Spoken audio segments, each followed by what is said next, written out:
Hello and welcome to the TGT Stadium. Thank you for joining us this morning for the Arsenal Transfer Show. I hope you're doing good.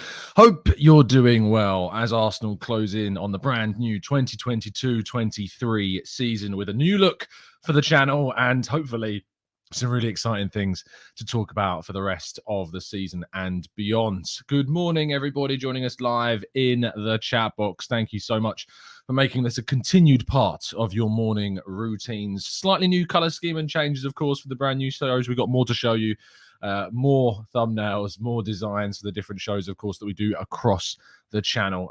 But I hope you like what you're seeing. If you do have any feedback, if you do have any thoughts, positive, negative, or otherwise constructive, do leave them in the comment section below. And thank you, everybody that's joining us as well in the chat box this morning. Good morning to Jose.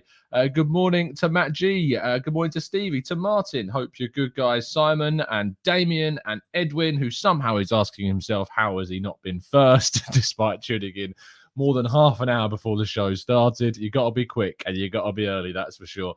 Aussie Gooner, good morning to you. Ian, good morning. Kaiser, Blackshine, Paul, Carlton. Thank you so much, guys, for tuning in as always. Hope you're doing good, and I hope you're doing well. Without further ado, let's go and kick off today's show with our first and main story, which, of course, is that it came home. Finally, it came home, and it was our girls that did it. Beth Mead, Leah Williamson and co. Fantastic performance in the Euros final yesterday. I hope that you got to watch it. It was a magical moment at full time, seeing the ladies lift the trophy.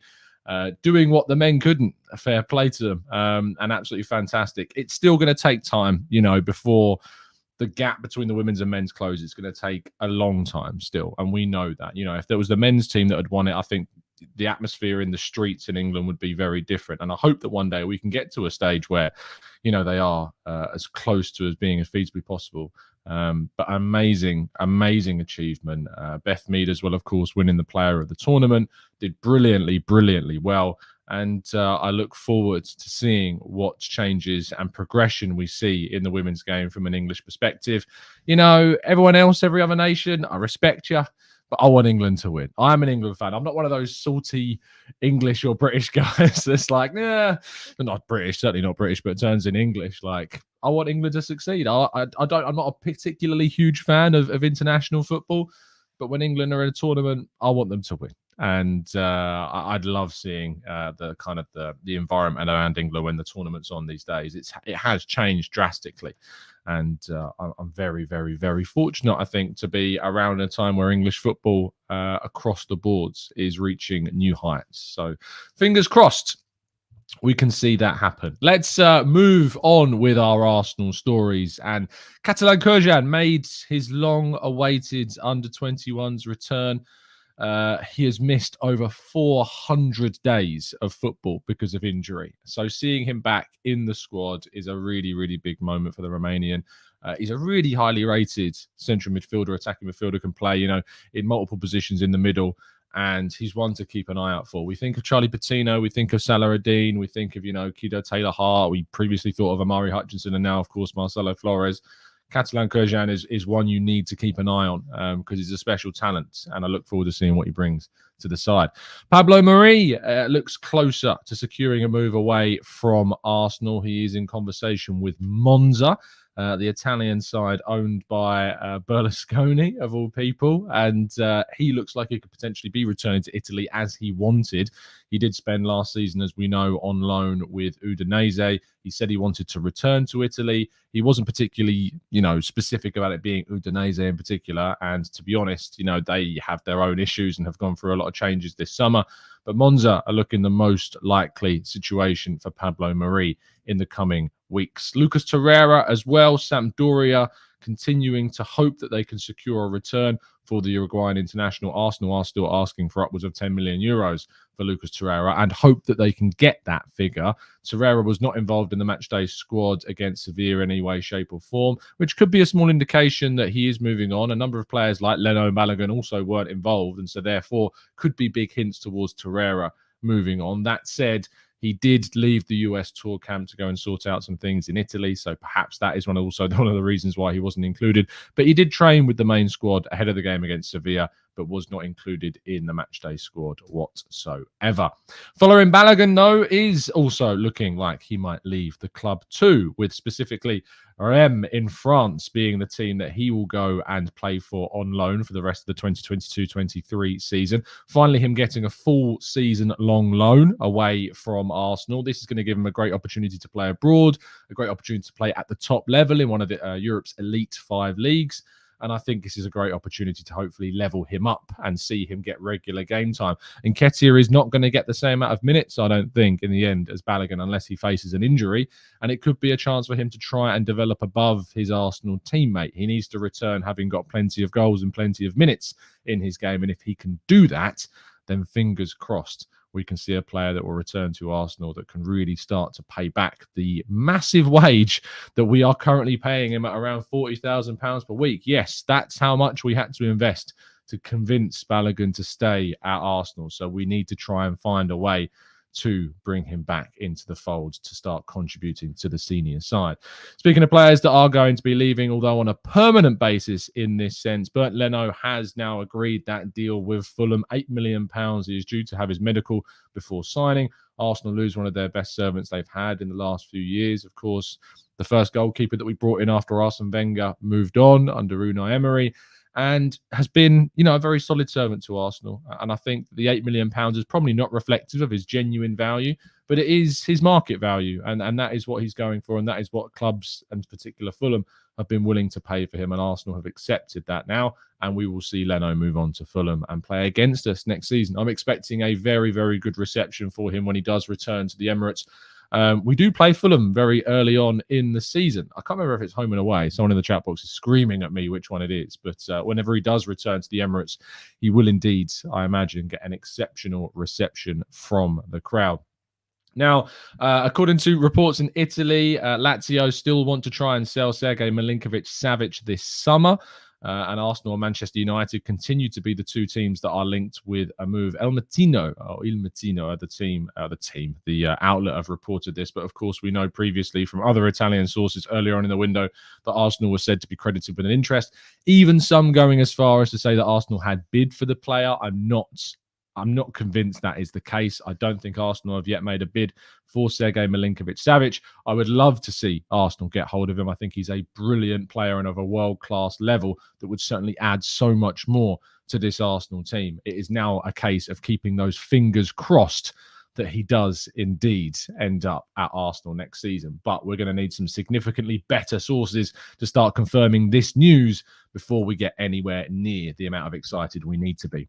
And finally, Lucas Paqueta. Freddie Paxton reporting yesterday via social media that despite talks early on in the window, Arsenal's interest on the player, as was confirmed by Edu, has certainly cooled to next to nothing, it seems, which is a frustration because he's a very good player. But at the same time, Arsenal do have quite a lot of players in that role. You think of Fabio Vieira, you think of Emil Smith-Rowe, and now, of course, Martin Odegaard as club captain. Lucas Paqueta is an attacking midfielder. He's not an out-and-out wide player. Would he really have offered us the depth and strength that we need in regards to the necessities of the squad? Would he add quality? Definitely. Is it quality that we're crying out for? I'm not so sure it is in the same way that a central midfielder and a wide forward certainly are. It would have been a big investment on a position that for me is not in the top 2, maybe even not top 3 priorities for the squad. Centre midfield, wide forward, and arguably left centre-back, or a left-footed centre-back, at least with Mari moving on, I think are higher on our list of priorities this summer, and Paqueta does not particularly fit that mold. And that completes all of today's stories. We're going to go to your questions in the chat box in just a second. I did consider about having a different kind of intro for the question section and asking about that, but to be honest, it's just so good that clearly you want to see it again. So just after this very quick break, we'll be taking your questions from the chat box.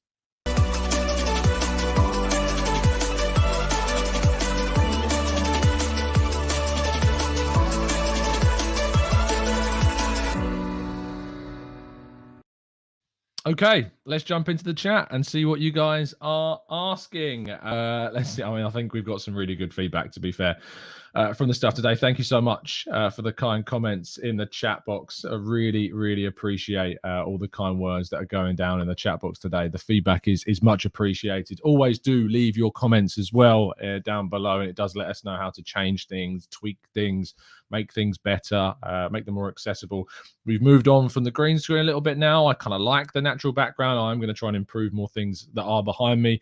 I think the removal of the moving background as well is a little less distracting for people too. And we certainly did a few polls to get people's ideas and feels for that. So I hope you appreciate that we are listening to feedback. We are trying to make this a better listening and viewing experience for you. And that you're enjoying everything that's going on.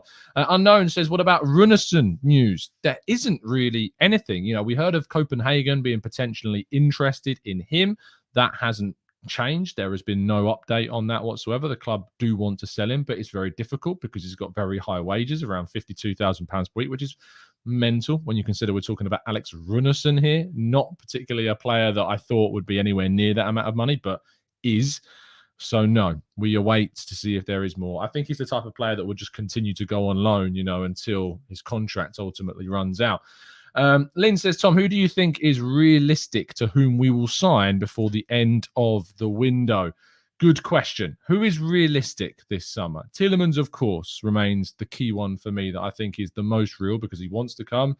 There's no issues with personal details. And I do think we're awaiting kind of the movement of Lucas Torreira and Ainsley Maitland-Niles before we go for him. But for me, you know, even if it's a case of those two sitting on the sidelines for a season and we have to invest £5 million to keep them, it is what it is. Just bring in a player that's going to give us serious quality. And that's ultimately what I want to see from this club is quality brought into the team. Dan Roberts says, do you think Ramsdale might take the number 1 shirt or is it too late? I don't think it's too late yet. I do think there's a potential for him to take that spot. Depends on registrations before the season starts on Friday. But I don't want to sit here and tell you that he absolutely can. But there is a chance he could take the number 1 shirt. Same with Saliba and the number 2. If Bellerin leaves this week before the season starts, we could see Saliba take that number 2 shirt potentially. But I don't know for sure if it is possible at this stage of the season. Jay says, do you think the 5 subs will slow the games down if teams fall behind and consider it will turn 10 subs per game? Will it slow the game down? I'm not sure that it will because you're obviously taking off more players that are fatigued with more fresh legs. So you could argue that maybe it would even speed up the game. I think what it is going to do is widen the gap between the teams at the top and the teams at the bottom of the table. If you can make more subs and you've got a more deeper quality team, you can keep the potential, not only fitness high, but the quality high throughout a game, more so than teams further down the league table that don't have that same strength in depth. You can change out your entire front line between the first and second period where you want to make those changes. I still believe that you can only make those subs on 3 separate occasions, not including half-time, I don't think. But at the same time, it is a lot of substitutions. 5 compared to 3. It's only 2 more. But in the context of a whole season, you know, and in the context of one game, that goes from 6 subs to 10 being able to be made across the 2 teams. It's a lot of change. And it is going to tactically change the way in which substitutions are used. Let's go to Christopher, who says, Tom, have you been recruited by Arsenal now? We know you're at the training ground. What's the news, mate? I can't tell you yet. But no, I haven't. It's just a media thing, you know. It's just part and parcel of working in that field. But as soon as I can tell you, I'll tell you. I'll promise. Stephen says, do you think the World Cup will have a major impact on the games from Boxing Day onwards? Injuries, tiredness, and mental fatigue could cause a lot of unusual results. Stephen, it's a fair and good question. Yes, I do think the World Cup is going to have an impact on teams. Will it have an impact on us? I'm not sure because we don't know how long our players are going to be involved. We don't know how many of them are going to get called up. We know a lot of them are, but we don't know how many of them. So we're going to have to wait and see. Thankfully, we've got quite a lot of good players that aren't going to be there. You know, you think of Kieran Tierney, Alexander Zinchenko, for instance, they're not going to be going. So we're going to keep a fair few players here as well. That's positive. But ultimately, there are still lots of our first team squad that are going to be there. Most of the first team aren't going to be going. So we'll have to see. But there's no answer I can give you right now for assuredness that we will or we won't be affected by the fatigue associated with the World Cup being in the middle of the season. Hugo says, is Tottenham United or Chelsea the top 4 contender for us reaching top 4? Good question. Spurs, I think, are the best of those 3, annoyingly. I think that obviously Antonio Conte being there, they've got 2 world-class players in Son and Kane. I think they've added some decent players. I don't rate their window hugely, but it's just, I think that with that group, they're probably on the way up still as well, like we are. Chelsea are vulnerable. Chelsea have got errors. Man United are transitioning with Eric Ten Hag. I think it'll be between us, Spurs, and probably Chelsea for 4th place. United, I just can't get my head around right now what's going on there. I really can't. And I'm glad with that because I can't stand them. But I hope that we can really, put our foot down on the accelerator in terms of this season and push as high up the table as feasibly possible. Mixed Explosive Snowman says, which is an incredible name, says, who do you think our 8 homegrown players would be? Good question. Let's have a quick check of the Arsenal match day squads. So going through, it is going to be Ramsdale, of course, Ben White, Rob Holding. Scrolling down a little bit more, William Saliba, although he turned 21 this year, so I'm not sure he actually goes towards the quota. He does count as homegrown because he's been at the club since he was 18 and been here for 3 seasons. But I think you have to start the year as a 21-year-old. So he'll count towards the homegrown quota from next season. I'm not sure he necessarily has to be registered because he started the year as a 20-year-old. But I'd need to get that double checked. I know he counts as homegrown now, but I don't think he has to be registered because he didn't start the year as a 21-year-old. But I might have that slightly wrong. Maybe people in the chat box can correct me. Beyond that, you've got Saka still doesn't have to be. Smith Rowe now does. We've got who else in the team? Maitland-Niles I don't think will be here, so he won't count. Eddie Nketiah, of course. Reece Nelson as well. Again, Martinelli like Saliba. I don't think Martinelli has to be registered because he didn't start the year as a 21-year-old. And who knows, maybe we'll sign some more homegrown players. So interesting indeed. There is no cap on homegrown players. You're right. There's the cap on the non-homegrown players. The reason why the person who left the last comment, whose name's now escaped me, unfortunately, said 8 is because you can have a maximum of 17 non-homegrown players, which means that you would have 8 homegrown players. But at the same time, there's no cap on the amount of homegrown players you can have. You can have as many as you want. But you can only have a 25-man squad, and the maximum non-homegrown players you can have is 17. But there are a number of players in our team that we don't actually have to register because they didn't, I don't think, the 21-year-old threshold at the start of 2022. Let's go to Daniel, who says, Tom, I can't see why everyone thinking the Spuds are going to do well. I have a feeling that Conte will walk before Christmas as the players start to moan at his training sessions. I don't think so. I think Conte will stay for the rest of this season, but potentially could leave at the end, unless they do horrifically badly and they end up sacking him, which I'd love to see, of course. But I don't necessarily see that happening, to be fair. Let's go to Jelly Pig, who says, of all our youth prospects, who do you feel is going to make it to the first team? I personally think Brooke Norton-Cuffy has the best chance. I can't see Balogun making it personally. There's a lot of players in the way of Balogun. With Norton-Cuffy, there isn't the same kind of barriers. You've got Cedric, who's aging and going to move on in the next year or two. You've got Tomiyasu, who's a very different player in terms of style. But you've got Raul Waters, you can't forget, very liked by the club, hence why he went on the US tour. And if it wasn't for an injury, would be still starting with the under-21s at that right-back position, I think. There's a chance to see Raul Waters play, I think, in the right side of a back 3 and Norton-Cuffy playing a right wing-back role, depending on what they choose to do with Ali Mehmet and what he chooses to do with the team next season. And then, of course, you've got to think about the likes of Lino Souza. You've got to think about Charlie Patino. You've got to think about Salah-Eddin and Marcelo Flores. There's a lot of exciting things going on with the youth team. Omar Rekic, of course, has gone on loan, as has Mika Bieref. They're ones to watch this season. And we'll try, of course, to update you throughout the campaign as to how they're getting on. But there's a lot to come, I think, from our team this season, and especially from the youth players and what chances they'll get in the Europa League group stage and the Carabao Cup as well. Deep 11 says, Tom, I was watching Man United yesterday and saw their academy has a lot of foreign players, something that Hale End lacks. Why is that? United, I think, invested quite heavily in bringing in young players from abroad a fair few years ago before the effects of Brexit happened. If you remember back in, or was it 2019 or 2018? One of those 2 years. I forget how long ago Brexit actually happened. It was, I know the vote happened years and years and years ago, but it came into effect only a few years ago. We signed a fair few players from abroad. George Lewis, Joel Idaho came in, Nikolai Moller came in. We signed some young players from abroad, and I think we were doing that in response to Salah-Ad-Din. Of course, we signed on a free after he was released by Feyenoord. So, we've got these young guys that have been brought in that maybe I think Brexit would have stopped us from signing now. So that's why we did it. But Man United invested quite heavily, quite early in those types of players compared to us. Deep Kundu says, is it possible to go for Lima? I don't think so. I think he's going to Bayern Munich, or at least that's how we felt like he's going to end up at Bayern Munich. They've been linked to him for pretty much the whole summer. Don't get me wrong. I really like Konrad Lima. I'd love to see him at Arsenal. I think he'd be a great midfielder for us to go and get. But I think he's going to end up going to Bayern Munich.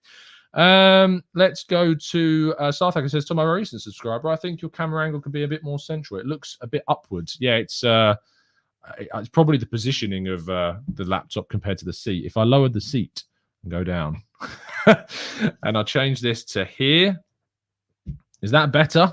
You'll have to let me know. I feel like I have to adjust my microphone now. There we go. Maybe that's better. You'd have to let me know in the chat box if you think that's a better way of the camera angle being. Always up for getting feedback, guys, so don't hesitate to let me know. Let's go to TJ, who says, Tom, don't you think we should sack Southgate and bring in Serena? I think she's doing clearly something right. Yeah, look, she's done fantastically. Southgate, I'm not, he hasn't grown on me. I used to kind of defend him quite a bit, but then a really good argument got put forward to me that he's probably taken England as far as he can take them. I think that a better coach probably wins the Euros, wins the World Cup, maybe. Who knows? I think that a better coach would have got more from this England team. And that's the difference with that. And I think that's, whereas I see Arteta is on the up with Arsenal, I don't necessarily see England being on the up. I think they are kind of at their maximum under Southgate. And I don't see that with Arteta, which is the difference between the two for me.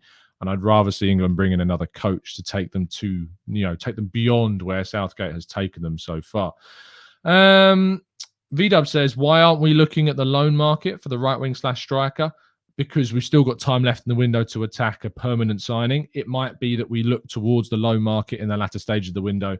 I imagine Arsenal would only go to the loan market in those final stages if they can't bring in a player that they want permanently, and they think that investing in someone on loan is more amenable to the club. So I think that might be one of the big reasons as to why we haven't done that.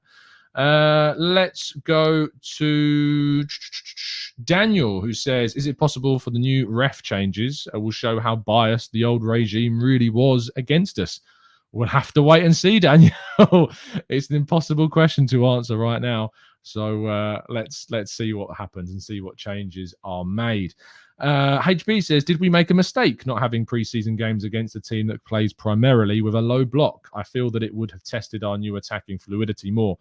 HB, what I would say to you is that you're going to struggle to find a team that's going to approach a pre-season game with a low block. Pre-season is for fitness, trying out tactics, and there's nothing on the line in those games. So it's very difficult you ever find a team playing a low block in pre-season because they've got nothing to lose in those games. So teams are pretty open.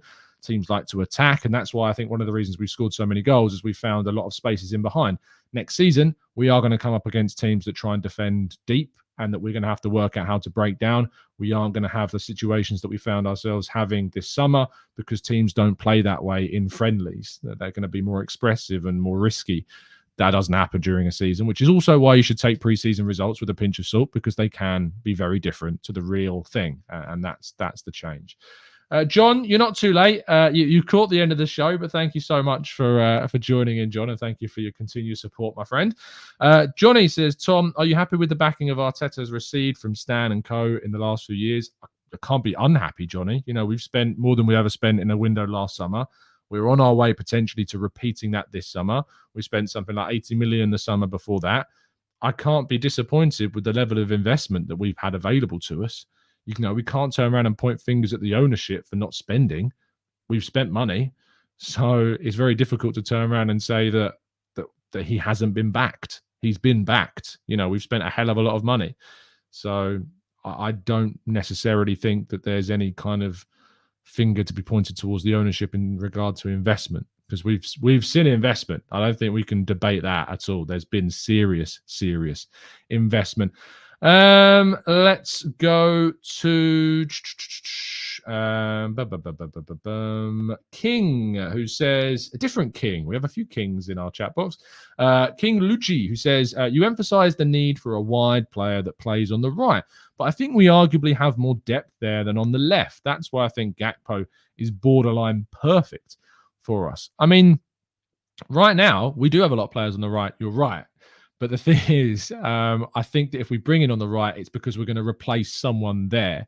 If we bring in someone on the left, no one's leaving. You know, Martinelli and Smith Rowe aren't leaving. Whereas if you bring someone in on the right, I think Pepe goes. Even Nelson potentially goes as well. That's why I think there is the illusion that there's more depth on the right than there is the left right now. But I think that's because if we bring someone in on the right, it would be to upgrade on what we've already got. We're not looking to upgrade on Smith Rowe or Martinelli, but we should be looking to upgrade on Pepe and Nelson in terms of squad depth. That's why I say that we need to be more thinking about the right-hand side, if that makes sense. I hope it does. Let's go to... it's always the awkward bit when I'm like scrolling down the chat box. Matthew says, what's happened to Miami John? Well, Miami John is now Chicago John, and he's absolutely fine. He's great. He's doing really well. He's in our WhatsApp group all the time. He's just a very, very busy man. He's a busy lawyer. So, you know, he's got a lot on, but he'll be back on the channel. Don't you worry. Let's go to Yar, who says, do you know about Yunus Musa in USA International? Was at the Arsenal Academy and now at Valencia. Yes, I do know about him. Central midfielder and done very, very well since leaving for Valencia. He's been one of their standout players in the Valencia team. Is it a regret that we let him go? In the same way, it's a regret that we let other players leave from the academy. You can't keep them all. You know, Amari Hutchinson, we've learned that this summer, even one of our most promising times as a youth setup and one of the best teams providing a pathway to the first team in the top end of the leagues. We still can't provide that guarantee, and so players will leave strangely to Chelsea in the case of Hutchinson, which is just, I think, a money thing more than anything. But yeah, look, I think that Yunus Musa is not one I'm looking back on with any amount of regret, but I like how he's developed and what he's turned into because he's done very, very well indeed. Olu says, hey, Tom, if Fofana is worth 80 million, then how much is Saliba worth? As much as someone is willing to pay. You know, if Chelsea are willing to pay 80 million for Fofana, that's what he's worth. If they're not, he's not worth that much. You know, I know Leicester are saying they're not going to accept any bids for less than 80 million, but also they don't need to sell. You know, they don't need to sell Fofana and they don't want to sell Fofana. Arsenal, in the case of a lot of their players they're looking to sell, want to sell them and need to sell them. That drastically reduces their market value. Fofana is on a long-term contract, doesn't need to be sold unless they don't want to sell him. So that's why why they believe he's worth that amount. But if Chelsea aren't willing to pay that, then he isn't worth that, because a player is worth as much as you're willing to pay for them, ultimately. That's kind of the misconception around the transfer market, ultimately.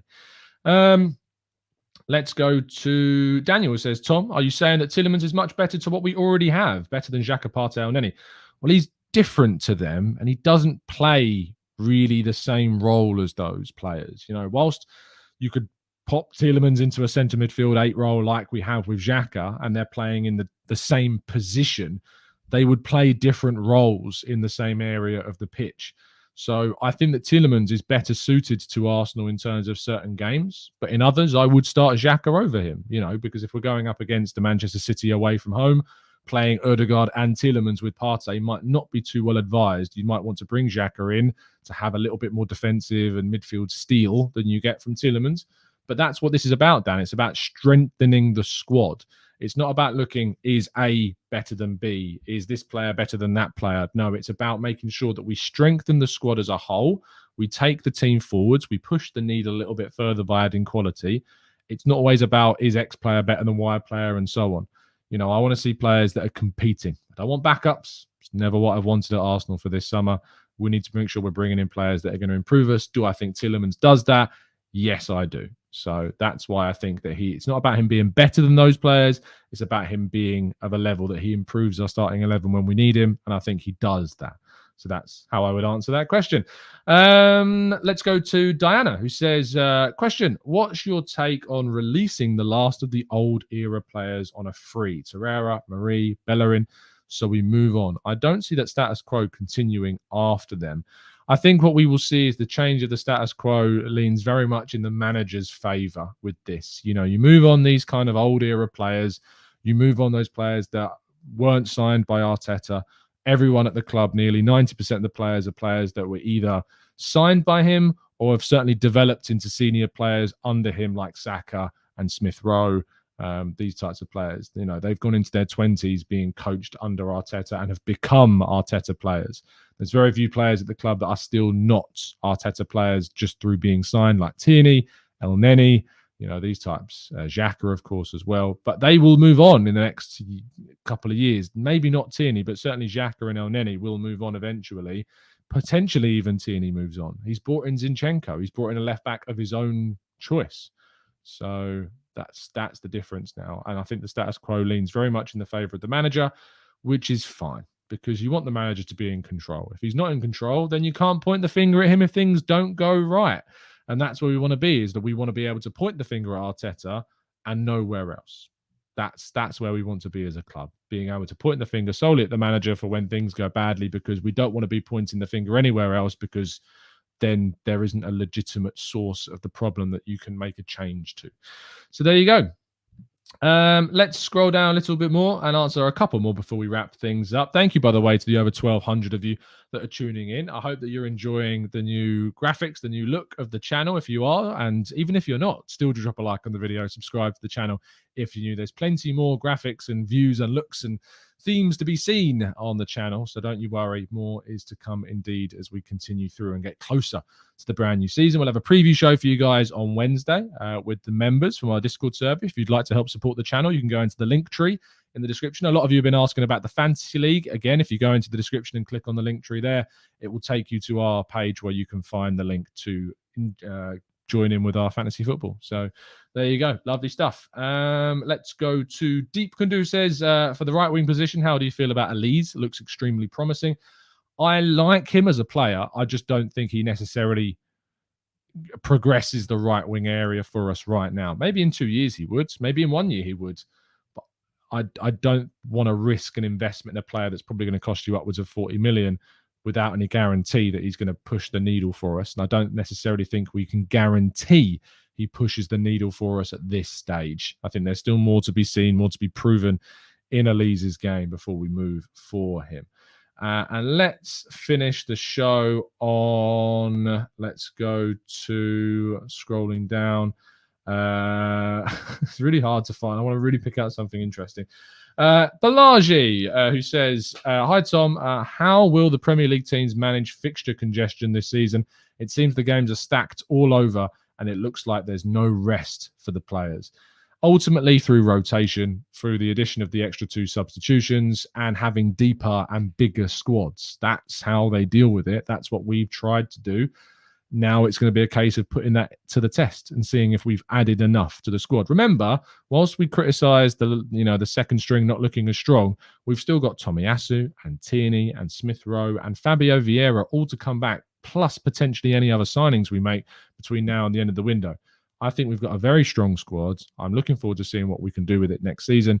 And yeah, it's going to be a lot of fun, hopefully. Anyway, you can find me over on the Arsenal Way in just under an hour and a half's time. We're not done with the Arsenal chat this morning. Link, as always, in the link tree in the description. I'll also be over on the Gooners Pod tomorrow morning after our morning show for the ridiculous 27-hour podcast that Mike is doing. And tonight, both the Arsenal Lounge returns, and also I'll be with Sophie on the Hybrid Squad. It's a busy day for pods. It's a very, very, very, very, very busy day for podcasts. So you're not going to be hard-pressed to find any TGT or TC content, that's for sure. Thank you for tuning in. I'll see you again very, very soon. And as always, up the Arsenal.